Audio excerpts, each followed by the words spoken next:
Have you noticed that every time a war breaks out, it is suddenly about protecting the world?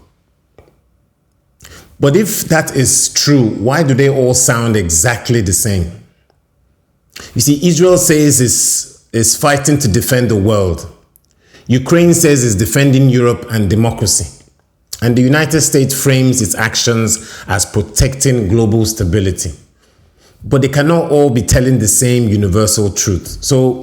So what is really going on? Welcome to Ozy Perspective, where I question what everyone else accepts.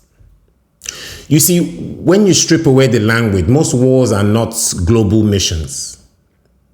They're about national interest and security concerns, and in some cases, geopolitical strategy.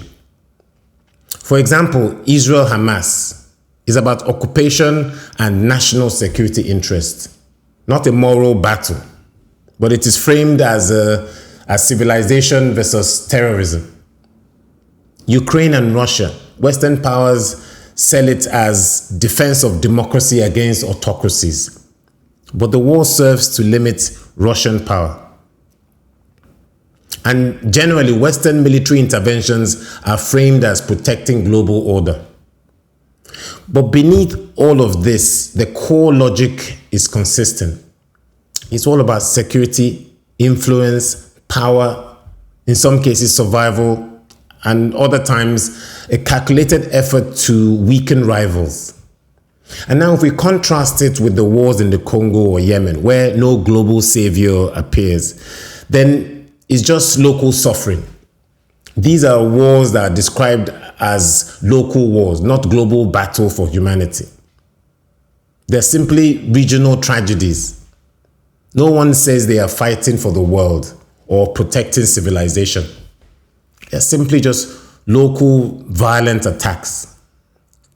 So I guess the question is, why the difference? Why do Western wars become global moral courses while others remain as local tragedies?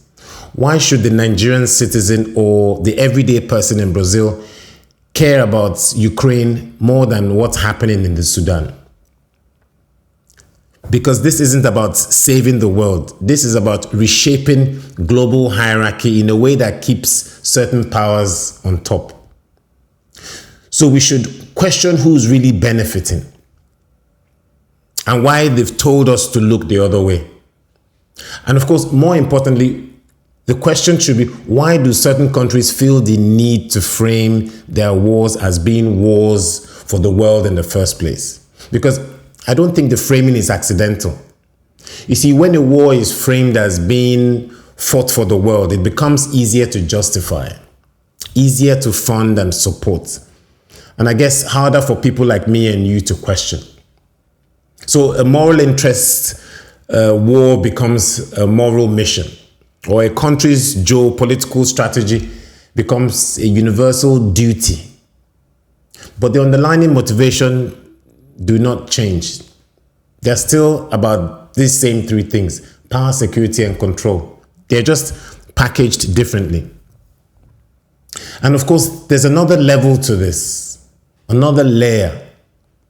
You see, where wars are not only framed as protecting the world, but protecting the free world or democracy. You see, these words grab your attention. I mean, they definitely grab mine. But they are rarely defined clearly in practice. You see, no one really knows what they mean. I don't. Because suddenly being labeled a democracy sounds like permission, a moral license to intervene, and a justification for escalation of violence, a way to legitimize violent action. As if the label itself makes its actions righteous. But when you think about it, in reality, nothing really changes because interests are interests. And calling something a democracy does not automatically make it a universal or morally unquestionable. So what's really happening? Why the dishonest framing? Why sell Western-linked wars as a fight for everyone? rather than admitting is being fought for yourself. Because not every war that is described as global is actually about the world. Very often it's just about power and dominance, explained in a way that sounds better. If this perspective changes how you see Western-led wars, then take a moment to engage with it. Either way, the conversation does not end here. This is Ozzy Perspective. Thank you for watching, and I'll see you in the next one.